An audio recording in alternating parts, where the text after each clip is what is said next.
A'udzubillahi minasyaitonirrajim. Bismillahirrahmanirrahim. Alhamdulillahirabbil alamin. Wassalatu wassalamu ala asyrafil anbiya'i wal mursalin wa ala alihi wa sahbihi ajma'in. Ya Allah, ya Rahman, ya Rahim, hanya padamu kami panjangkan kesyukuran atas segala rahmat dan berkah-Mu.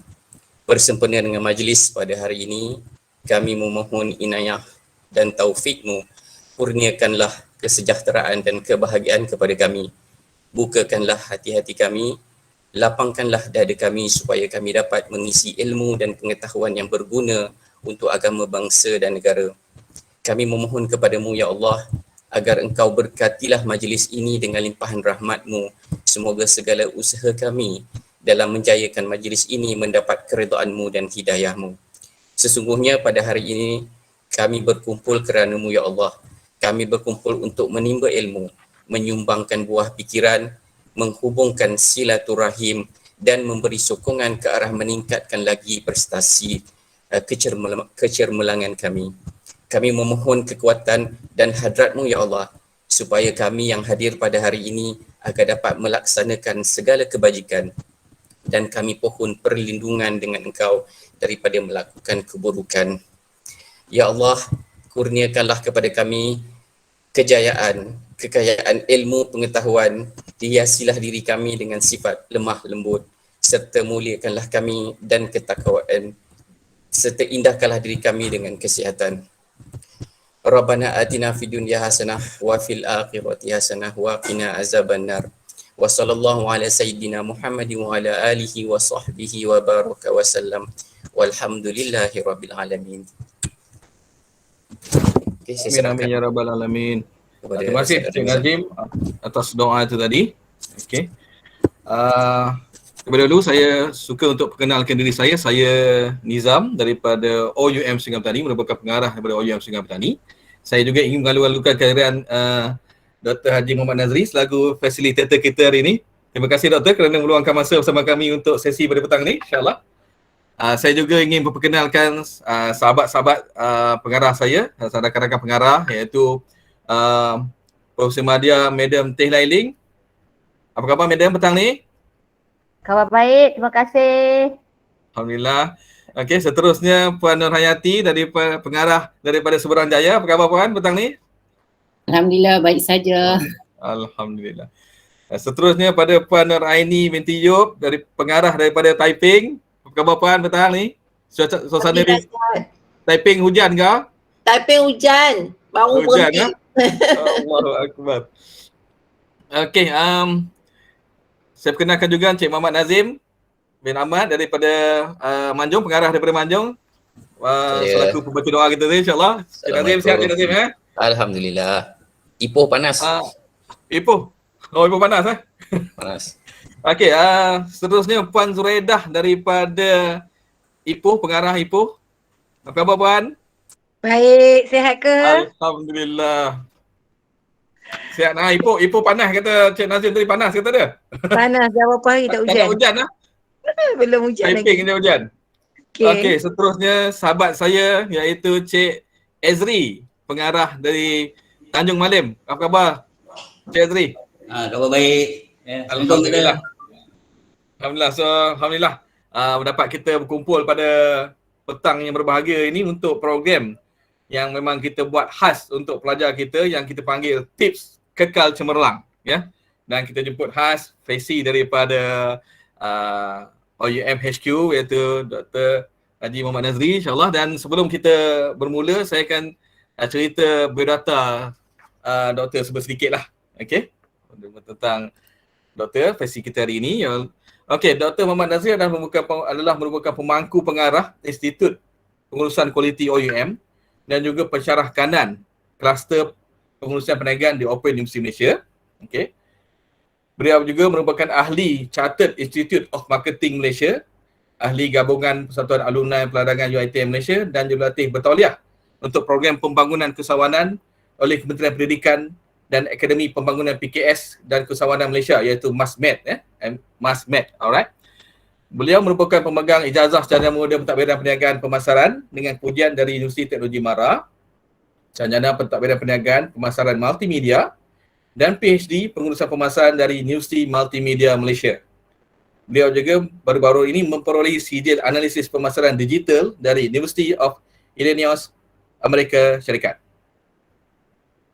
Okey, sebelum berkhidmat bersama OUM, beliau pernah memegang jawatan akademik dan pentadbiran di Universiti Multimedia daripada 2015 ke 2019 dan juga Universiti Teknologi Mara pada tahun 2003 sehingga 2015. Selain daripada berkhidmat di dalam universiti ataupun dalam bidang pendidikan, beliau juga pernah berkhidmat dalam kumpulan wang simpanan pekerja daripada tahun 1997 hingga tahun 2003 dan juga Lembaga Industri Kayu Malaysia dari tahun 1991 hingga 1997.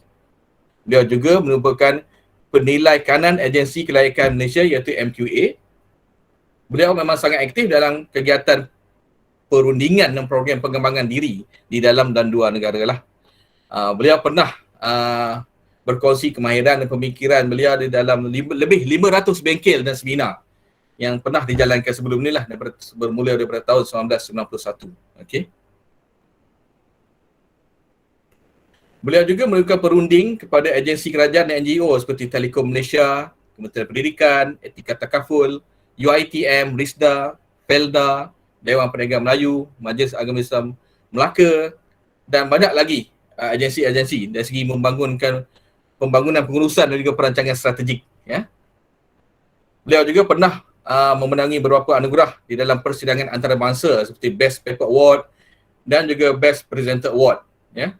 Jadi memang versi kita ni banyak pengalaman lah di dalam kata orang tu membentangkan paper dan juga memberi ceramah di bengkel-bengkel dan juga seminar-seminar lah. Okay. Beliau juga sangat aktif dalam berkongsi pandangan mengenai perniagaan, pendidikan dan pembangunan diri di akhbar, program TV dan radio. Setahu saya doktor juga memang ada buat program di dalam Facebook rasanya untuk berbincang tentang keusahawanan dan juga perniagaan secara online. Ya. Okey, begitulah sebuah ringkas biodata versi kita pada petang ini. Dan kalau kita tengok biodata dia, memang kata orang tu bersesuaian lah dengan topik yang kita nak bincangkan pada petang ni, insyaAllah. Okey, apa khabar doktor? Saya lalukan keadaan doktor pada petang ni. Khabar baik, saudara Nizam, Alhamdulillah sihat. Terima kasih kerana sudi bersama kami pada petang ini, meluangkan masa bersama kami pada petang ini. Sama-sama, insyaAllah. Okey, so dimaklumkan kita hari ni buat secara santai aja. Kalau boleh kita buat two-way communication, berbincang sesama dengan peserta-peserta kita, insyaAllah. Okey doktor, tajuk kita pada petang ini, tips kekal cemerlang. Ya. Jadi kata orang tu bila berkata pasal cemerlang ni, ramai yang kata kalau kita tanya anak-anak pun, nak cemerlang dalam akademik lah ya.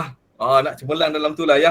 Kalau tanya anak-anak. Kalau kita tanya rakan-rakan pun ramai yang berkata, nak cemerlang dalam apa kita orang tu pekerjaan, dalam bidang yang diceburi lah, insyaAllah. Tapi sebenarnya bila kita cerita pasal cemerlang ni, apakah maksud cemerlang tu sebenarnya?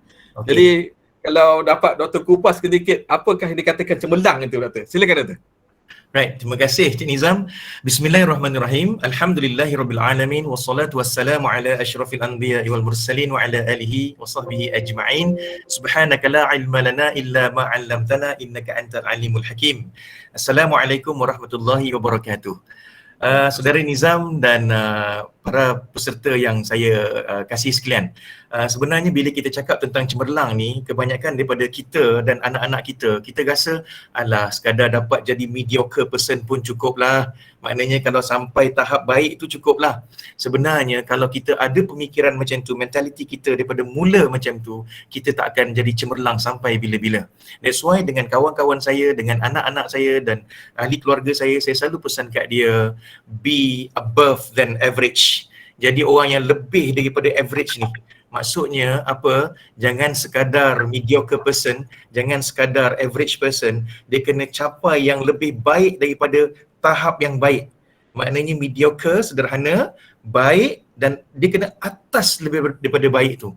Barulah kita akan diiktiraf sebagai orang yang cemerlang, barulah kita boleh berbangga sedikit dengan anak-anak kita supaya kita yang jadi idola mereka, bukan orang lain yang mereka jadi yang idolakan, ya. Sebab kita tengok anak-anak kita sekarang ni ramai yang mengidolakan orang lain.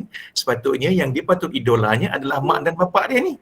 Right? So saya kata pada tuan-tuan dan puan-puan sekalian, inilah masanya untuk tuan-tuan sekarang setkan minda tuan-tuan, do not be a mediocre person. Sekarang ni adalah masa yang terbaik sebab ekonomi dia akan begini tau, konsep ekonomi kadang-kadang dia naik, kadang-kadang dia turun.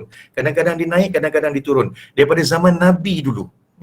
Tapi pada waktu ekonomi turun, kajian mengatakan bahawa itulah masa yang terbaik untuk tuan-tuan belajar supaya bila ekonomi naik nanti, tuan-tuan akan dapat pos yang lebih baik.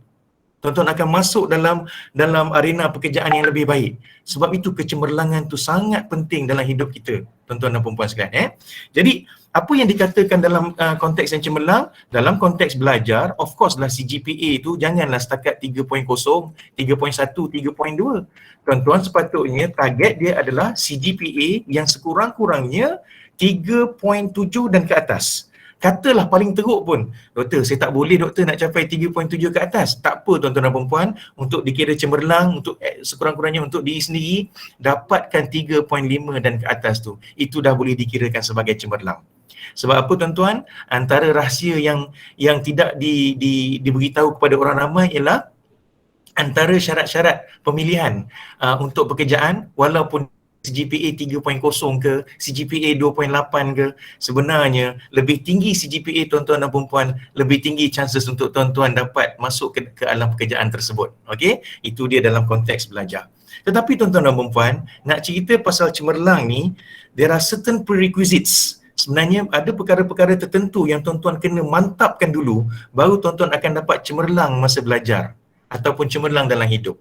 Yang pertamanya, tuan-tuan kena cemerlang sebagai ibu bapa dulu. Sebab saya tengok sahabat-sahabat saya dah bagi ceramah, walaupun tadi tu cakap 500 lebih, sebenarnya saya dah rekod ceramah saya dah bagi kat seluruh Malaysia dan di luar pada Malaysia, dah lebih pada 1000 sebenarnya tuan-tuan dan puan-puan. Bila saya bagi ceramah, saya buat observation dan kadang-kadang orang akan datang jumpa saya beritahu masalah mereka. Dan akhirnya saya dapat kesimpulan bahawa orang yang tak didik anak ikut sunnah Nabi, ataupun kalau siapa yang bukan beragama Islam di sini, you have your own belief, then you follow your belief, you follow your belief, okay? But as a Muslim, you have to educate your children according to sunnah Nabi. That's number one. Kena ingat macam tu. Dan yang kedua, bermula dengan bagi nama anak yang baik-baik, beri makan anak yang baik-baik, dan yang paling penting ialah cakap yang baik-baik saja kepada anak-anak. Sebab saya tengok, bila orang yang selalu marah anak-anak dia, saya tengok bila orang yang selalu cakap yang buruk-buruk kepada anak dia, akhirnya bukan anak dia saja yang tidak cemerlang, dengan dia sendiri pun tidak akan boleh cemerlang. Sebab aura 3 lapis yang ada pada badan kita ni, bila kita mula cakap benda-benda yang negatif, aura itu akan putus-putus, pecah-pecah. Bila putus-putus dan pecah-pecah, aura negatif akan masuk dalam diri kita. Saya bagi contoh tuan-tuan dan perempuan, perkara yang mudah saja. Kalau tuan-tuan boleh buat begini dengan saya, mari kita buat sama-sama. Tangan kanan buat macam ni, tangan kiri keluarkan jari yang ini. Kajian psikologi mengatakan bahawa jika tuan-tuan dan perempuan tidak boleh melakukan perkara ni dengan laju, bertukar jari macam ni dengan laju, maka aura yang ada pada tuan-tuan dan perempuan sebenarnya adalah negatif. Kalau tuan-tuan dan perempuan negatif, macam mana tuan-tuan nak cemerlang dalam belajar? Macam mana tuan-tuan nak cemerlang dalam hidup? That's why tuan-tuan dan perempuan, saya cakap tadi, pertama syarat dia ialah cemerlang sebagai ibu bapa dahulu, bagi didikan yang baik dengan anak-anak, dan dalam yang sama, tumpahkan kasih sayang tu kepada keluarga kita, insya-Allah tuan-tuan akan cemerlang. Itu nombor satu. Yang kedua, sebagai pekerja, tuan-tuan juga kena cemerlang. Kerana apa? Kerana ramai orang curi tulang. Kawan-kawan Cina saya cakap dulu, makan jadi ular tak apa benda lah, mengular lah maknanya. Cemerlang sebagai pekerja ni ada kesan terhadap diri tuan-tuan dan perempuan. Kalau tuan-tuan yang jenis suka pergi sana, pergi sini, curi tulang, pergi bawa balik barang office ke rumah dan sebagainya, tuan-tuan tidak jujur apabila bekerja, rezeki yang tuan-tuan akan dapat ialah rezeki yang tidak halal. Bagaimana tuan-tuan rasa kalau rezeki tidak halal kalau tuan-tuan nak cemerlang? Bagaimana kalau tuan-tuan makan rezeki yang halal, yang tidak halal, bagaimana tuan-tuan nak cemerlang dalam hidup? Itu yang kedua. Yang ketiga saya nak pesan tuan-tuan dan perempuan tuan-tuan juga kena cemerlang sebagai seorang anak. Sebab bila saya bergaul dengan masyarakat, bila saya bagi ceramah di merata-rata tempat, saya tengok orang yang sayang mak bapak dia, biasanya dia akan cemerlang dalam hidup. Tetapi orang yang selalu berkonfrontasi dengan mak bapak dia dan orang yang tidak membantu adik-beradik dia yang lain, apabila adik-beradik dia susah, biasanya dia susah nak cemerlang dalam hidup. Tuan-tuan kena ingat tu. Itu yang ketiga. Cemerlang sebagai ibu bapa, cemerlang sebagai pekerja, cemerlang sebagai anak, dan yang keempat, tuan-tuan dan perempuan wajib cemerlang dalam community. Expose yourself in the community. Alright? Preserve a good relationship with the communities, with your neighborhood. Kena dapat hubungan yang baik dengan diorang. Kenapa? Sebab antara sebab-sebab orang yang cemerlang dalam community ialah biasanya dia cukup menjaga persahabatan dengan jiran-jiran dia yang lain. Dan yang paling penting, dia selalu jaga mulut dia, dia tidak mengadu domba, dia tidak buat fitnah kepada sahabat-sahabat dia yang lain, dan akhirnya disebab keberkatan dan doa daripada jiran-jiran dan sahabat-sahabat dia, biasanya dia akan cemerlang. Jadi tuan-tuan, saya ringkaskan dengan apa yang saya cakap tadi. Tuan-tuan, kalau nak jadi cemerlang, jangan jadi mediocre person. Jangan jadi orang sederhana. Tanamkan dalam minda untuk jadi orang yang baik dan capai yang terbaik daripada baik tadi tu. Dalam konteks belajar di Open University, tuan-tuan kena make sure CGPA tuan-tuan mesti melebihi 3.50. Make sure you achieve that. Then only we can consider you as an excellent student. That's number 2. Number 3, please make sure that kalau nak capai kecemerlangan tu, there must be prerequisites. What are the prerequisites, doctor? First, respect your mother and father. Respect your parents. Be a good parents. Cemerlang sebagai ibu bapa. Dalam masa yang sama, be a good employees. Jangan tipu majikan. Cari rezeki yang halal. Dan number 4, you have to be a good person in the community. Excellent person in the community. Buat baik dengan semua orang. Alright? Jangan cari musuh. Kalau buat baik dengan semua orang, sooner or later, trust me, you'll be able to achieve the excellence in your life. Itu dia. Okey tak introduction tu mula-mula tu? Okey Dato', sangat jelas Dato'. Maksudnya untuk cemerlang ni kita kena ambil kira 4 benda tadi lah kan. Perlu cemerlang, perlu menghormati ibu bapa, community, menjadi pekerja yang lebih baik, dan juga kata orang tu mendidik anak kepada yang lebih baik. Sebab saya yang Dato' sebutkan tadi adalah target kita kena lebih daripada above yang apa yang kita ni kan. Jangan jadi mediocre person. Level ni lebih lagi kata orang insya-Allah. Level tu lebih lagi. Baru lagi orang sederhana. Nizam, jangan jadi orang sederhana-sederhana, tak mau. Kena tanam dalam diri kita, kita kena lebih daripada mediocre person tu, lebih daripada bersifat sederhana. Betul. Baru kita boleh ada semangat untuk capai kecemerlangan tu. Alhamdulillah. Jadi saya harap dengan penjelasan doktor tadi berkenaan dengan apa itu cemerlang tu, jadi peserta akan lebih memahami lah sekarang ni apa itu cemerlang dan apa yang perlu dibuat untuk menjadi cemerlang, insya-Allah. Yes. Okey Dato'. Terima kasih. Sebab Nizam, saya tengok orang yang mulut dia jahat ni Nizam, biasanya dia takkan cemerlang. Saya tengok orang negatif lah Dato' ya. Mungkin orang negatif. Dia akan transmit aura negatif. Macam saya cakap tadi kan, kalau orang yang boleh buat macam ni dengan laju, biasanya aura yang ada pada dia adalah aura positif. Siapa kata benda ni? Dr. Alan Mendel. Ini kajian saintifik. Ini bukan kajian sembarang-sembarang. Right? So bukannya kajian orang, ada kata orang, doktor kalau kita buat hari-hari kita lajulah. Tidak. Sebab apa yang kita buat ni, reflection kita ni adalah based on what we think. Apa yang kita fikir. Dan apa yang kita fikir ni adalah apa yang sebenarnya berada dalam minda kita dan hati kita. Kalau orang yang selalu jahat, cakap buruk, selalu menghina orang, selalu fitnah kepada orang, mana mungkin dia ada minda yang positif? Mana mungkin hati dia boleh bersih? Kalau mana mungkin hati dia bersih, mana mungkin minda dia positif, macam mana dia nak transmit, dia nak terjemahkan dalam konteks attitude dia? Konteks saintifik tadi tu. Nampak tak? Betul. Asyad Mak Saleh punya kajian kan? Dia berkati to that extent. The most important thing adalah think positif untuk elakkan daripada negatif masuk pada kita. Betul tak ya? Exactly, betul. Kalau orang yang selalu sakit, demam, batuk, selsema every 2 or 3 months, biasanya itu adalah tanda awal dia ni aura yang ada pada dia adalah negatif. Sikit-sikit pagi, 2 bulan demam, selsema, batuk. Itu masalah orang yang negatif punya aura negatif lah tu. Aura negatif tu. Bukan saya cakap seorang ni, Dr. Fadilah Kamsah pun bercakap benda yang sama. Betul. Kalau tengok Dr. Fadilah Kamsah pun dia sentiasa mengingatkan kita tentang aura positif. Sentiasa positif, berfikiran positif terhadap orang lain dan sebagainya. Exactly. Jadi itu connection dia kan? Connection dia. Okey. Okey doktor, bercerita Teruskan. pasal semalam dekat OUM ni doktor kan? Okay, maklumlah pelajar kita ni kebanyakannya memang golongan-golongan yang bekerja. Jadi apa kata orang tu, masa dia orang tu kan banyak ada benda yang perlu dikemaskan dari segi masa tu lah, sebab ada nak fikir pasal pekerjaan lagi, nak fikir pasal kata orang tu keluarga lagi, bila dah belajar tu fikir pasal belajar lagi, insyaAllah. Jadi adalah kata orang tu menjadi satu elemen yang penting dalam untuk pelajar-pelajar OUM ni dari segi pengurusan masa. Saya rasa itu mungkin adalah satu elemen penting dalam belajar di OUM ni doktor kan? Jadi pengurusan masa ni. Jadi adakah apa-apa tips atau panduan yang doktor boleh share dari segi pengurusan yang masa yang baik ni? Sebab maklumlah kalau kita gagal menguruskan masa ni, selalunya kita akan lari daripada track kita.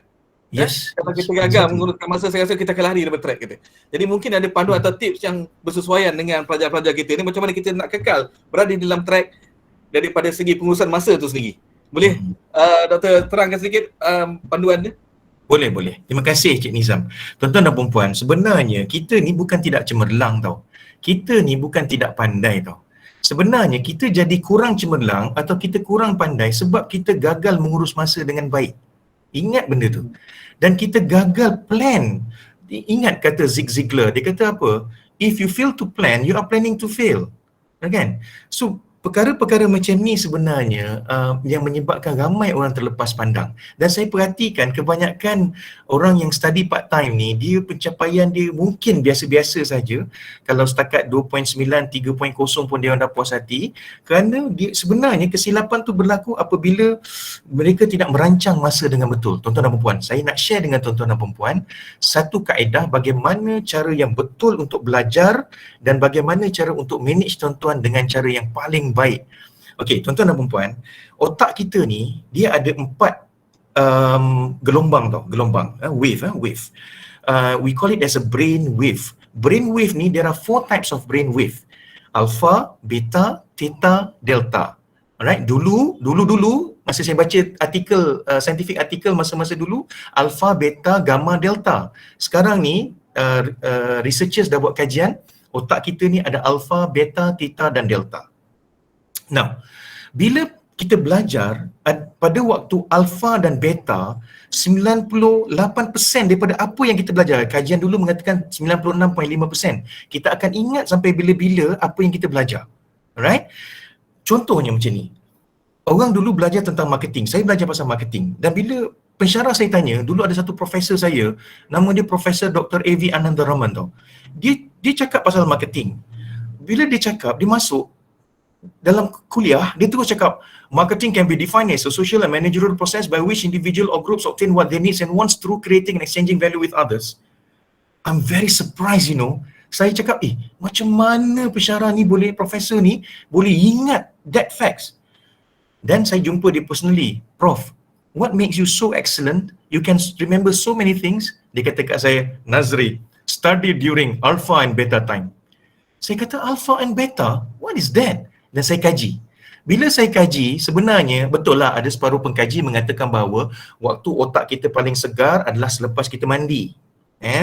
Sebab tu kalau orang Islam dia semayang, dia solat 5 waktu, bila dia ambil wuduk, kepala dia sejuk. Bila kepala sejuk, dan sebenarnya pada waktu itulah yang menyebabkan otak dia berada pada alfa dan beta. Tetapi ada juga kajian saintifik yang mengatakan bahawa otak kita pada alfa dan beta, kita akan ingat 96.5% daripada apa yang kita belajar. Bila masanya waktu alfa dan beta tu Dr. Nazri? Okey tuan-tuan dan puan-puan, catat benda ni Pertama, waktu alfa dan beta adalah pada pukul 9 pagi sehingga pukul 12 tengah hari.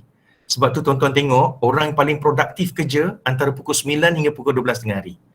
Student anak-anak kita yang Chinese, yang Indian, saya tengok bila dia hantar anak dia pergi tuition, biasanya dia akan hantar anak dia between 9 to 12. Siang hari lah, siang. Pada waktu itu, kalau kita belajar pada waktu itu atau kerja pada waktu itu, biasanya produktiviti kita tip-top. 9 hingga 12. Selepas daripada itu, pukul 1 petang, pukul 2 petang, otak kita ni dia akan pergi kepada theta dan delta. Siapa baca buku pada waktu itu, biasanya dia tidak akan ingat apa-apa pun. dia tidak akan hafal apa-apa pun. Dan dia tidak akan pandai pun kalau dia belajar pada waktu tu. Right? Antara pukul 12 tepat tu sampai pukul 3 petang. Sebab pada waktu itu otak dia berada pada waktu theta dan delta. Bila masa otak kita kembali semula kepada alpha dan beta pada waktu petang, iaitulah pada pukul 3 petang, 3 p.m. until 5 p.m. 3 p.m. until 5 p.m. That's why if you are a boss in your organization, please make sure that when you want to give instruction, you have to give instruction between 9 to 12 or 3 p.m. to 5 p.m. Because during that time, the employee's brain is actually in the category of alpha and beta. Kenapa? Sebab brain wave bergerak pada 8 hingga 12 gerakan tu per second. Wave tu. Pada waktu beta, 13 to 29 per second. Pada waktu itu ialah conscious mind. Bila conscious mind, baru kita akan dapat absorb to the maximum the knowledge that we gain from the learning process tu. Baru betul. Soalan kedua, doktor, bila waktu malamnya pula? Waktu malamnya, otak kita akan go back to alpha and beta pada pukul 8 malam hingga 10 malam. 8 p.m. until 10 p.m. Do not go beyond that, right? Because after 10 p.m., pada waktu itu, your brain is moving towards theta and delta. Dia akan jadi letih. That's why kalau kita tengok kawan-kawan kita yang stay up malam-malam, konon-kononnya belajar 10 hingga 12, 10 hingga 2 pagi, dia tak dapat apa-apa. Dia tak ingat apa-apa. Sebab pada waktu itu brain wave dia sangat lemah. 4 to 7 wave per second and 1 to 3 wave per second only. So pada waktu itu dia adalah complete subconscious mind and partial subconscious mind. Sepatutnya pada waktu itu dia tidur. Sebab Tuhan jadikan waktu malam adalah waktu tidur. That's why kalau nak belajar malam, 8 to 10 only. After that, relax, tidur. Drink a glass of milk and then go to sleep. Katalah malam, nak belajar juga. Bangunlah di antara pukul 2 hingga 4 pagi. 2 hingga 4 pagi. Dalam Islam kan sepertiga malam. Sebenarnya pada waktu itulah kita patut membaca Quran, solat dan sebagainya. Tapi sebenarnya dalam konteks yang lain juga 2 hingga 4 pagi juga merupakan masa yang baik untuk tuan-tuan belajar to gain the maximum of the knowledge or whatever things that you have read. Ingat macam tu So ingat alpha dan beta. Saya ulang tuan-tuan dan puan-puan Belajar pada waktu alpha dan beta. 9 to 12, 3 to 5, 8 to 10 and then 2 to 4. That's it. If you study during that time, I personally believe, I guarantee you, you'll be able to capture the knowledge to the maximum. Okay, ingat benda tu Okay, yang kedua, tuan-tuan dan perempuan, kebanyakan daripada kita kurang tidur. Kalau kurang tidur, macam mana kita nak excel dalam study? Kajian oleh Kementerian Pendidikan Malaysia mengatakan bahawa orang yang berumur, individu yang berumur 16 tahun dan ke atas sepatutnya kena tidur sekurang-kurangnya 6 jam. Right? Sekurang-kurangnya kena 6 jam tidur. Jadi kalau tuan-tuan ni tak tidur cukup 6 jam, macam mana Mana mungkin tuan-tuan akan excel dalam belajar? Kerana apa? Sebab oksigen tak cukup pada tuan-tuan punya otak. Kalau oksigen tak cukup pada tuan-tuan punya otak, agak-agaknya lah macam mana tuan-tuan punya cerebellum, pituitary gland, medulla oblongata dengan prefrontal cortex ni nak berfungsi dengan baik. Macam mana otak ni nak dapat oksigen dengan baik, nak berfungsi dengan baik? Kerana itu ada satu kajian yang ditulis dalam Journal of Neuroscience, The Effect of Insufficient Sleep and Rest, mengatakan lack of sleep may cause 25% damage to your brain cells. And then you are easily exposed to Alzheimer. So be very careful with that. Jangan tak cukup tidur tuan-tuan dan perempuan. Ginilah, tuan-tuan kalau tak cukup 6 jam tidur, tuan-tuan akan kurang oksigen. Bila tuan-tuan akan kurang oksigen, tuan-tuan punya otak, sel otak akan rosak 25%. Bila sel otak tuan-tuan rosak 25%, tuan-tuan akan susceptible to Alzheimer, right? Penyakit nyanyuk dan sebagainya. Kalau tuan-tuan dalam peringkat begitu, mana mungkin tuan-tuan excel dalam pelajaran? So that's why, kalau follow yang tadi tu, alpha dengan beta, kalau you all follow 6 hours minimum sleep, you'll be excel in your studies. Okay tuan-tuan, susun jadual.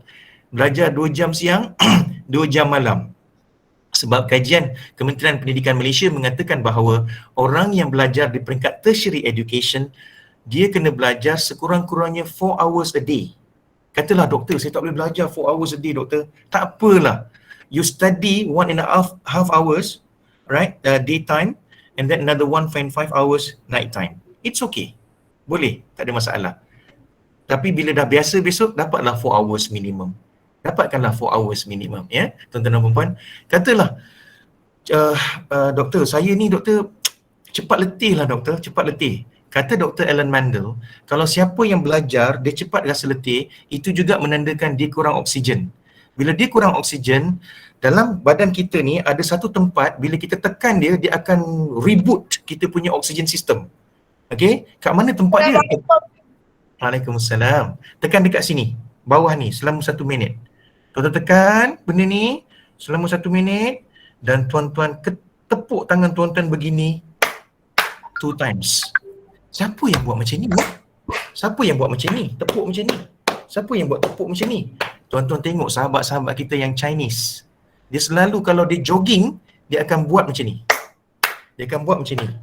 10, dia buat macam ni 10. Dan kalau Mat Saleh, orang overseas sana, dia akan buat macam ni juga. Kerana apa? Kalau laptop, komputer kita, kalau kita nak set dia reboot, kita akan tekan button kan? Dekat badan kita, nak tekan button. If you want to boost an instant energy, you should do like this for 1 minute. Then only bila kita belajar, the center of attention will be on the book ataupun dekat screen. Nampak tak? Baru kita akan dapat rasa kenikmatan dalam belajar, dah plan tadi schedule, dah belajar dengan baik, dan barulah kita boleh dikatakan sebagai pengurus masa yang baik. Dan yang terakhir, yang keempat, I would like to remind you, do not spend too much time on social media because according to the latest statistics, Malaysia ranked top 3 in the world, right? For in terms of individuals who are addicted to social media. Oi, it is a very alarming situation. Bahaya tuan-tuan. Sebab apa? Social media ni, ada satu kajian di Stockholm's KTH Royal Institute of Technology mengatakan bahawa individu yang expose 8 hours a day to Facebook, WhatsApp, Twitter, Instagram, so on and so forth. My student said Twitter, okay lah Twitter, okay. Dia kata macam tu. Kalau siapa yang expose 8 hours a day, ada kajian mengatakan bahawa dia akan mengalami kerosakan bahagian otak berkaitan dengan short term memory over here. Ini dipanggil sebagai prefrontal cortex. Prefrontal cortex. Inilah yang penting sewaktu kita ingat perkara-perkara apa yang nak dibeli dekat Maidin, apa yang nak dibeli dekat Jaya Jasko. Inilah yang paling penting apabila kita nak jawab soalan peperiksaan masa final exam. So kalau perkara depan ni dah rosak, what will happen to your brain? Alright? Useless. Sebab tu tuan-tuan dan perempuan, 3 perkara yang saya nak pesan tadi. First thing, jangan lupa belajar pada masa yang betul. Apa masa yang betul tadi doktor? Alpha and beta. Okay. Yang kedua, tuan-tuan, tidur kena cukup. How many hours doktor? According to the latest scientific research, 6 hours. Dan benda ni dinyatakan dalam Kementerian Pendidikan Malaysia. Okay. Yang ketiga, do not too obsessed with social media. Do not addicted to social media. Sangat-sangat bahaya. Dia akan menyebabkan kerosakan otak di bahagian hadapan yang dipanggil sebagai prefrontal cortex yang akan menyebabkan kita susah nak ingat perkara-perkara yang sepatutnya kita boleh ingat dan akhirnya kita akan jadi pelupa. Alright? Yang itu explanation saya untuk macam mana nak manage masa yang betul untuk excellent as a student of OUM. Terima kasih doktor. Okey, ada pertanyaan ni doktor. Boleh. Wan Not Azlin, dia kata just to confirm, is the theory applies to everyone at different age and health background? Maybe yes. Yang masa tadi. Apply yang untuk masa semua tadi. Yes, applies to everyone. Yes, applies to everyone. Sebab bila ahli saintis ni dia buat kajian, sebelum dia generalizekan dekat semua, dia kena test pada semua peringkat yang dipanggil sebagai sampling tu tadi. Daripada population, dia ambil subset tu jadi sampel, dia test again and again dan sampai it's proven dan boleh dipercayai result tu, baru dia boleh generalizekan result tu pada semua orang. Okay? Tapi macam saya cakap tadi, waktu yang paling segar dalam badan kita adalah selepas pada waktu mandi. Right? Pada waktu tu kalau kita mandi, sebab tu kalau orang cakap kalau tak boleh concentrate dalam belajar, mandi sekejap. Mandi, bila dah sejuk otak tu balik, belajar balik. You can excel. Pada waktu tu juga sebenarnya brain wave kita bergerak antara 8 to 12 wave per second and 13 to 29 wave per second. That is also under the category of alpha and beta. Katalah, doktor saya penat doktor, saya tak boleh bangun pukul 2-4 pagi. It is okay. Tak boleh bangun pukul 2-4 pagi pun tak apa. Especially kalau yang dah tua-tua ni. Tapi konsisten lah. Belajar pada waktu siang sikit, malam belajar juga. Okey, sebelum terlupa Encik Nizam, bagus soalan tadi tu, Cik Wan, Puan Wan ni soalan tadi. Sebelum terlupa, saya nak beritahu, malam sangat elok untuk subjek-subjek yang bersifat pembacaan dan ingatan. Okey? Bacaan dan ingatan. Siang sangat bagus untuk belajar subjek-subjek yang bersifat pengiraan dan formula. Boleh saya tambah doktor? Silakan Puan. Okay, what I've read also, a theory says that if you practice anything for 21 days, it become a habit for you. Exactly. Sama juga yang I strongly agree with you. and then yang alpha dengan beta ni memang betul lah, saya akui betul, sebab dalam early childhood pun kita ajar benda yang sama. And especially if you as a student, if you actually read before you sleep, it will bring you to a long-term memory. There you are. So Madam Profesor Madiate pun bersetuju dengan dapatan tu, kajian saintifik tu. Okay, Cik Nizam. Right, thank you PM. Madam atas tambahan tips tadi tu, Madam. Ada tanya lanjut ni, ada pertanyaan lanjut daripada Cik Wan juga, Cik Wan Nazlin juga. Dia kata I face a problem where my eyes become tired sampai blur semua dalam buku atau skrin laptop. Maknanya dia tengok blur, tapi kata dia otak dia masih segar. Kenapa jadi macam tu doktor ya? Lain macam. Biasa otak dia masih segar, tapi dia tengok buku, tengok laptop, dia dah blur dalam mata dia. Mungkin sebab tak cukup rehat ke macam mana tu? Terima kasih banyak Cik Nizam. Sebenarnya mata kita ada kait mengait dengan otak kita. Biasanya kalau mata kita letih, otak kita biasanya akan letih. Mata kita ni katalah dah letih tetapi otak kita tak letih. Kemungkinan kita ada penyakit darah tinggi ataupun kencing manis. Right? That's what I want to tell you. Tak apalah, katalah kita tak ada penyakit darah tinggi dan kencing manis. Biasanya saya teringat sahabat saya di Kota Tinggi. Dia biasanya kalau dia rasa letih, dia akan cuba gunakan air mo moist tu. Sebab kemungkinan waktu tu mata kita sangat kering apabila kita berhadapan dengan laptop. Tetapi satu perkara yang menarik dekat sini ialah kalau mata kita letih, gunakan konsep 20-20-20 kan? Ingat tak konsep tu? Konsep tu ialah selepas 20 minit apabila kita depan buku ataupun depan laptop, kita kena tengok something yang 20 feet away for 20 second. Nampak tak? Jadi ingat konsep 20-20-20 tu. Alright?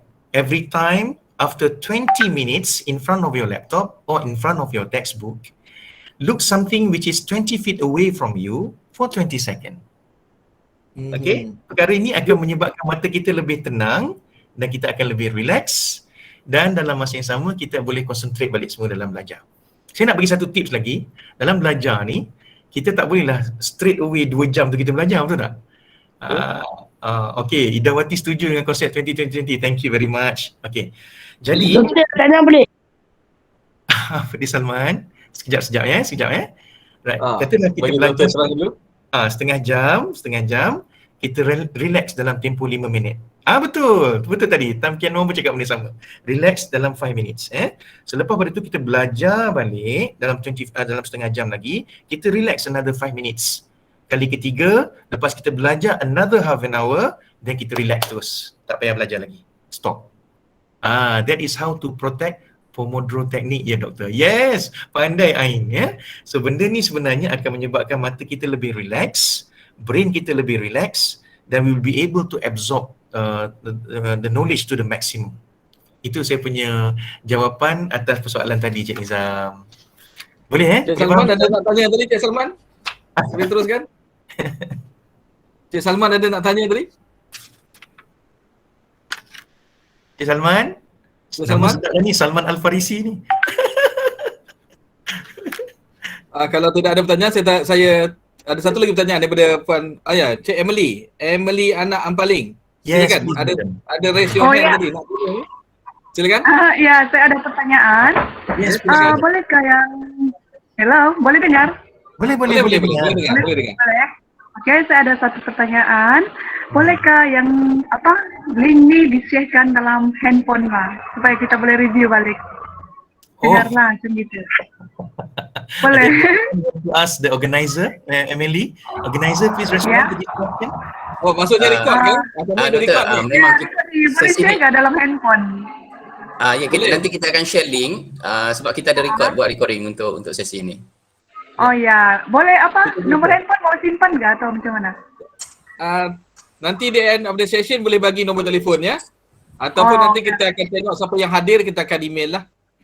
Boleh minta dengan learning center masing-masing nanti. Okey. Kita share dengan Elfisa, nanti dia akan share dengan semua student yang berminat lah. Okay? Okey, thank you. Okay. So Puan Nur Idawati dia kata bagaimana nak berdepan dengan individu persekitaran yang negatif sedangkan kita memang dah bersikap positif. Macam mana tu Doktor? Dia dah bersikap positif lah. Tapi environment tu negatif. Jadi memungkinkan juga dia akan berubah menjadi negatif tu. Apakah yang tips yang boleh untuk mengelakkan daripada terikut dengan environment yang negatif tu Doktor? Silakan Doktor. Dalam konsep dakwah, bi'ah ni sangat penting, environment sangat penting. Kalau environment kita negatif, biasanya kita akan terikut-ikut benda yang negatif juga. Jangan ceritalah kita ni kebal sangat, no way man. Kalau kita ni orang yang positif macam mana pun, kita bercampur dengan orang negatif, lambat laun kita akan jadi negatif juga. So apa perkara yang kita boleh buat? Selalu orang cakap, if you can't beat them, you join them, kan? Tapi sebenarnya if you can't beat them, stay away from them. That's it. Kalau kita tak boleh nak control diri kita, tak boleh nak dah nampak dah perkara-perkara negatif yang orang tu buat, jalan yang terbaik ialah biasanya kita sepatutnya menjarakkan diri kita daripada dia. Kadang-kadang menjarakkan diri itu sebenarnya lebih baik dan lebih selamat untuk kita. Right? Untuk kita remain positif. Itu yang pertama. Yang kedua, kalau kita rasa dah mula orang bercakap tentang perkara-perkara negatif saja, and then that is the best time for you to say something first, to remind them about the negativity, tell them not to repeat the same mistake and not to say the negative things again in the future. Then selepas you remind them, then you have to leave them. Itu cara yang paling baik sekarang ni. Tapi tinggalkan diorang bukan dengan cara yang menyakitkan hati diorang. Tinggalkan diorang dengan cara yang minta diri secara yang lebih baik, secara yang lebih diplomasi, supaya dia tak nampak bahawa kita sebenarnya menjarakkan diri daripada dia. Okay. Yang ketiga, sebenarnya that's why bila kita nak berkawan ni, kita dah mula kena nilai kawan-kawan kita, especially kalau kita belajar dalam group. Betul Lim, leave them in a positive way, betul lah. Kita nak berkawan ni, bila kita nak berkawan ni, kita dah kena pandai menggunakan kita punya penilaian kendiri tau, dipanggil self-evaluation, self-assessment. When you look at certain people, walaupun orang cakap do not judge the book by its cover, tapi sebenarnya, yes, people nowadays, they really judge the book by its cover. No. Jadi bila kita tengok orang tu, kita rasa kita nampak dia akhlak dia, attitude dia kurang baik lah. Kalau aku join ni, sama-sama dengan aku juga hanyut dalam belajar ni. Asyik fikir negatif je kan. Asyik cakap susah aja subjek tu. Kalau cakap susah subjek tu, sampai bila-bila pun dia akan jadi susah. Kita ingat macam ni lah, kalau orang lain boleh pass that subject, why don't you? Kalau orang senior-senior kita boleh get through that subject, why don't you? Kenapa perlu kita anggap sebagai susah? Ilmu ni sebenarnya kalau dia tidak dibelajar dengan hati, dia akan menjadi susah. Dan ingat prinsip ni yang saya selalu cakap ke anak-anak saya. Saya cakap macam ni, Afifah, Aida, tidak ada shortcut dalam belajar nak. Belajar memang susah. Tapi kalau kita tak belajar, kita akan lebih susah. Faham? Ingat konsep ni. Belajar memang susah nak. Tapi kalau kita tak belajar sayang, kita akan jadi lebih susah. Sebab dalam agama, apa yang menyebabkan kita steady atau tidak, dengan yang membezakan kita dengan orang lain, kata Tuhan, adalah ilmu. If you have knowledge, that makes you different from others. That's why tak ada istilah susah dalam belajar. Benda ni jadi susah sebab kita tak belajar. Benda ni jadi susah sebab kita bertangguh bila buat kerja, buat assignment.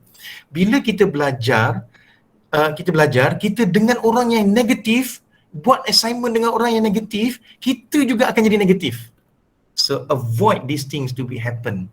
Jangan sekali-kali jadikan benda ni sebahagian daripada hidup kita, dia akan jadi susah. Ada soalan mengatakan, umur saya dah tua doktor, sebenarnya proses pembelajaran daripada liang lahat sampailah ke kubur, sampailah kita dah nak mati pun sebenarnya kalau boleh belajar, kita kena belajar. Sebab orang yang belajar ni, biasanya cara dia berfikir dan otak dia akan ada rejuvenating process. Orang yang belajar ni akan sentiasa nampak muda dan otak dia, biological brain dia ni akan sentiasa nampak segar. Orang yang belajar ni. Alright? So Cik Salman sekejap ni Cik Salman. That means belajar ni tak ada orang kata masih muda ataupun telah tua. Tidak ada. Tidak ada. Belajar ni daripada kita muda sampailah kita tua. Belajarlah. Sebab tu ayah saya nak meremajakan otak dia, rejuvenating dia panggil lah, our biological brain ni. Saya nak suruh dia aktifkan otak. Saya langgan surat khabar kat rumah, utusan Malaysia tu. Saya suruh dia baca surat khabar tu hari-hari.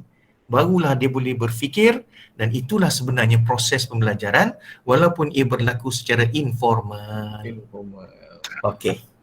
Cik Salman, teruskan. Ada nak tanya tadi Cik Salman? Silakan. Cik Salman? Atau Cik Azlina tadi ada angkat tangan nak bertanya rasanya. Cik Azlina, boleh teruskan? Okey doktor, patutlah saya dah nak masuk 47, saya rasa macam ceria muda sebab anak-anak saya semua dah habis belajar. So saya pula yang sambungkan pelajaran. Anak dah grad, mak pula yang sambung. Terbaik, Tapi baguslah family suami pula yang sokong lah. Sebab dulu saya kahwin muda, saya tak ada masa nak belajar. Sekarang yang saya sambung degree pada umur 47 lah yang saya rasa sangat lepas ni saya nak buat apa degree. Tapi okeylah saya ada kesempatan untuk belajar. Sangat hebat Puan, sangat hebat. Bagus Puan Azlina. Dulu kan saya ingat tahun 90-an, awal 90-an cukup susah nak sambung belajar part time ni Puan Azlina. Waktu tu pilihan sangat terhad, yang ada USM, yang ada pun UITM pada waktu tu. Pada waktu tu masih lagi ITM ya. Sangat susah. Tapi bila dah ada OUM ni, inilah platform yang terbaik untuk tuan-tuan dan puan untuk sambung belajar. Sebab kena ingat, OUM ni ditubuhkan daripada 11 gabungan 11 IPTA yang ada di Malaysia. So berbalik-balik pada cerita tadi, Puan, sebenarnya bila belajar ni betul kita kena ada support daripada husband, our spouse lah. Kalau kita ni sebagai seorang suami, isteri kita lah yang kena support. Dan anak-anak tu sendiri. Saya jumpa seorang sahabat saya, umur dia 73 tahun. Saya tanya dia kenapa belajar. Sebab pertama dia nak tunjukkan sesuatu kepada anak-anak dia supaya anak-anak dia akan mengidolakan dia nanti. Itu pertama. Yang kedua, dia nak pastikan bahawa tidak ada masalah had umur dalam konteks pendidikan, dalam konteks belajar. Belajar selagi hayat di kandung badan.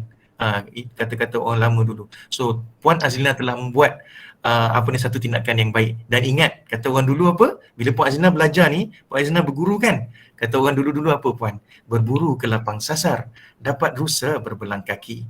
Berguru ke palang ajar, ibarat bunga kembang tak jadi.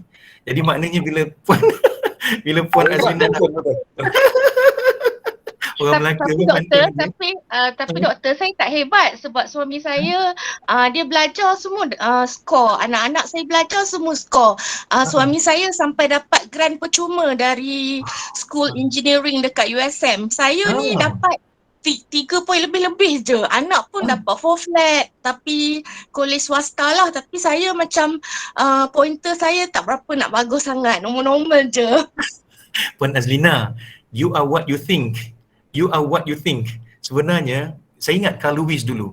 Masa Nike nak buat swoosh logo tu, yang gambar right tu kan, dia kata just do it. Just do it. Just do it ni sebenarnya berasal daripada perkataan negatif. Ada orang banduan nak kena tembak pada waktu tu. Jadi bila nak kena tembak, banduan tu kata just do it man, just do it. So orang pun tembak dia sampai mati. Tapi Nike mengambil perkataan just do it tu. Kenapa Nike ambil perkataan just do it tu? Sebab dia disebut oleh Carl Lewis. Carl Lewis, masa tu ingat tak tahun 1984 masa Olympic Games dekat Los Angeles dulu.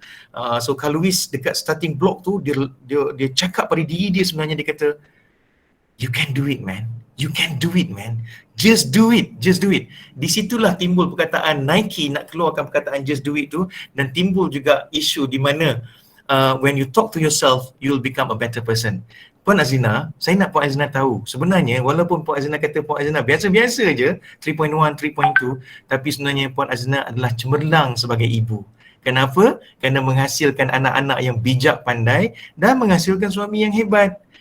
Pada saya, kalau Puan Azina buat semua benda, gosok baju, basuh baju, masak, tapi Puan Azina masih lagi boleh score 3.1, you are superb, Puan Azlina. You are superb. Right? Itu betul, dia. Puan, betul. Seperti mana yang doktor cakap tu betul. Okey. Lepas ni kita ada tips pula. Kita ada tips pula untuk Puan boleh gunakan macam mana nak bagi jadi lebih hebat, insya-Allah. Tips terus ni. Dalam apa dua bidang kita ni, perang pun ada strategi. Kita orang tu kan, peperangan pun ada strategi. Main bola pun coach pun ada strategi kan. Jadi insya-Allah dalam belajar ni pun sebenarnya ada strategi yang perlu kita pilih sebenarnya. Ada strategi-strategi tertentu dalam kita belajar ni. Jadi saya rasa mungkin boleh doktor share sedikit tentang apakah strategi belajar dengan OUM ni. Jadi macam kata orang tu, tim bola strategi untuk menang. Jadi dalam belajar di OUM ni, strategi kita untuk dapat kesusahan cemerlang lah. Jadi mungkin doktor boleh share what is the strategi belajar dengan OUM ni, insyaAllah. Silakan doktor. Terima kasih Saudara Nizam. Saya suka Cik Nizam jadi moderator, jelas. Okey. Alhamdulillah. Alhamdulillah. Kenapa JDT hebat? Wah, luaskan kuasamu, bangsa Johor. Kenapa dia hebat JDT kan? Sebab JDT ni berlawan ke apa ke, semua ada strategi. Dan Johor ni dulu satu-satunya negeri yang tak pernah dijajah sebenarnya. Perasan tak dulu? Kalau kita belajar sejarah dulu. Kenapa? Kerana strategi raja je yang hebat. Strategi sultan dia yang hebat dulu. Kan? So saya nak kata kat sini yalah, isteri saya sukalah ni pasal dia orang Johor. Jawa Johor. Kalau ditanya Jawa ke? Dia mesti tidak tu pun dah Jawa. Okey, tapi saya orang Melaka. Yang jadi masalah bila Johor lawan Melaka bola. Nak sokong mana tak tahu kan. Salah tu kan. Tapi kehebatan Johor baru ni menang 1-0 kan. Tapi sebenarnya kehebatan dia orang terletak pada strategi. Tuan-tuan dan perempuan, saya gunakan pengalaman saya belajar, saya tengok anak-anak saya belajar, saya tengok isteri saya dan student-student saya belajar. Saya nampak strategi belajar sangat-sangat penting, dan saya nak share dengan strategi belajar di OUM. Macam mana tuan-tuan nak excel? Okey, pertama tuan-tuan dan perempuan, bila tuan-tuan berdaftar sebagai pelajar, tuan-tuan akan dapat satu web portal kan? Kat situ dipanggil My Inspire. Dalam My Inspire tu, dekat situlah OUM upload segala-gala macam benda, video lectures, contents, assignment question, e-lesson, forum, semua ada kat situ. E-tutorial semua ada kat situ. Sebab tu yang ini yang menjadi advantage untuk OUM ni, yang universiti lain susah nak buat. Kita ada My Inspire yang sangat komplit. Perkara pertama, kalau tuan-tuan nak excel dalam belajar di OUM ni, jangan risau kan tuan-tuan ikut je nasihat saya. First, jangan tinggal e-tutorial. Walaupun kata, alamak doktor, I don't have much time to attend the class doktor, e-tutorial. Jangan risau sebab e-tutorial pun ada rakaman kan? So don't miss that recording. Don't miss that video recording. Saya nak cerita kat sini ialah, bila student miss e-tutorial, yang live lebih baik lah, Kalau dia miss e-tutorial, dia akan hilang beberapa perkara yang susah nak explain, yang susah nak faham kalau dia sekadar baca buku. Dia akan hilang certain perkara, certain things which is very difficult for you to understand if you just merely read the textbook. Sebab tu belajar kena berguru tau. Belajar kena berguru. Sebab tu saya selalu cakap dengan student saya, please attend the e-tutorial. Don't miss the e-tutorial. After all, it will not happen every week. Bukan tiap-tiap minggu pun. Dia akan jadi dalam 2 minggu sekali, 1 hour or 2 hours only maximum. Then you can go for shopping after that. No worries. So attend lah e-tutorial. Okay, yang kedua, susun jadual belajar. 1 hari, 2 hari, 1 subjek. Because you have 3 to 4 subjects, am I right? So, katalah marketing management, and then statistics. Marketing management ni Sunday and Monday contohnya. And then statistics ni Tuesday and Wednesday. Buat disiplin macam ni. Anak-anak saya suruh satu hari satu subjek. Tapi pasal kita ni bekerja, kita buatlah satu subjek 2 hari. That means kita kena make sure concentrate 1 hour at least, you study chapter 1, okay, and make sure that you understand it. Kena ingat macam tu. Kena ada jadual yang belajar. Satu subjek 2 hari. Yang ketiga, tuan-tuan dan puan, doktor, macam mana nak excellent dalam UIT, dalam OUM ni ya? Sebenarnya tuan-tuan, dia punya rahsia dia macam ni. OUM bukan senang-senang nak luluskan pelajar. Tetapi OUM ada jalan untuk menyenangkan pelajar lulus. Apa ayat tu doktor? Saya ulang lagi ya. OUM bukan senang-senang nak luluskan pelajar sebab MQA jaga. Tetapi OUM ada cara macam mana nak menyenangkan pelajar tu untuk lulus. Apa kaedah tu? And it's proven. Sebab tu OUM adalah satu-satunya ODL ni sistem sekarang ni yang kita jadi pioneer dalam create rubrics for assignment. Sebab tu kita kasih assignment 50%, 60%. Kenapa? Kerana that 50% dengan 60% tu lah kita nak pelajar kita senang untuk lulus benda ni. Okay? Dan macam mana nak lulus? Okay, saya nak share dengan tuan-tuan dan puan-puan. Bila tuan-tuan dulu belajar masa dekat diploma ke, masa tuan-tuan belajar kat universiti lain ke, tuan-tuan ada masalah tak nak buat assignment? Masalah kan? Sebab apa tuan-tuan masalah nak buat assignment? Sebab tuan-tuan tak tahu, nak tulis apa? Buat ni berapa markah? Apa benda yang nak di-cover dalam soalan assignment ni? Itu yang menjadi masalah kan? Sebab tu OUM menyelesaikan masalah tu dengan menggunakan kaedah rubrik. Rubrik ni ialah dalam assignment tu mesti ada elemen A, B, C, D, E ni. Dan ada markah dia. Kalau kita dapat tulis dalam assignment tu elemen A, dapat 10 markah contoh. Dapat tulis ada elemen B ni dan jawapan tu tepat, dapat another 10 marks. Benda macam ni yang menyebabkan student OUM ni special sebab dia buat assignment tu berpandu.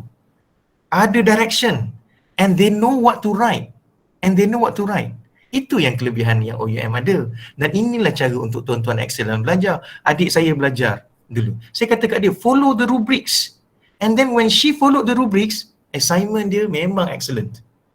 Bila assignment dah excellent, what will happen to the final exam? Kita ada motivation kan? Bila ada motivation to do more, motivation to score in the final exam, that's it. Aura kita dah mula positif. Dan kita jawab dengan kadar yang lebih bagus. And finally, you'll be able to score A. 4 flat for that subject. Inilah kaedah yang sebenarnya yang boleh menyebabkan anda excellent di OUM. Ingat, jangan tinggal e-forum, jangan tinggal e-tutorial, belajar satu subjek 2 hari dan jangan lupa buat assignment based on rubrics. Based on rubrics. Okay. Now, yang ketiga. Jangan lupa bila tuan-tuan berhadapan dengan pensyarah dalam online learning tu, cuba sekali-sekala menonjolkan diri sikit.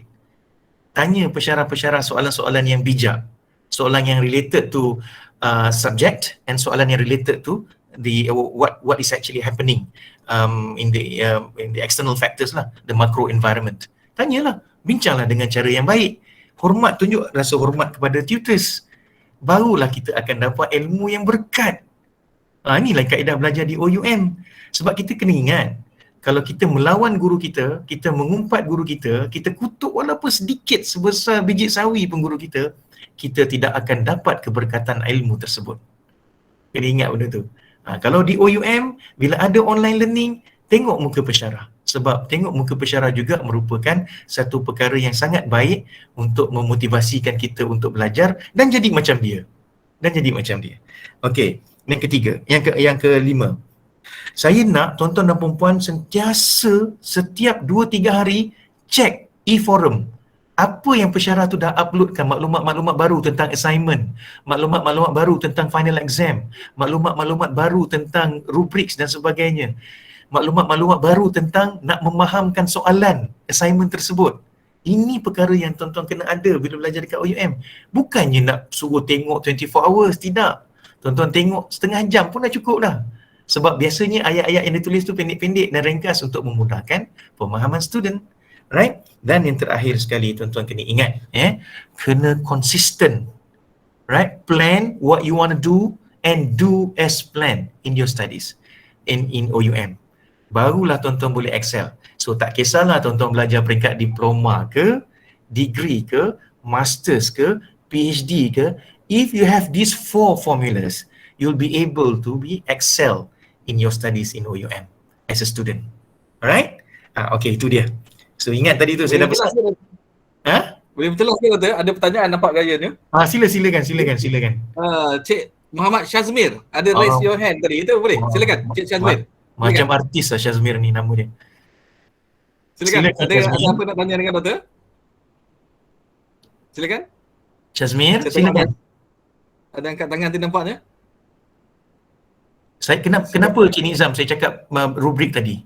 Sebab ya. saya tengok ramai student dia miss markah dekat assignment pasal dia buat assignment dia tak ikut rubrik.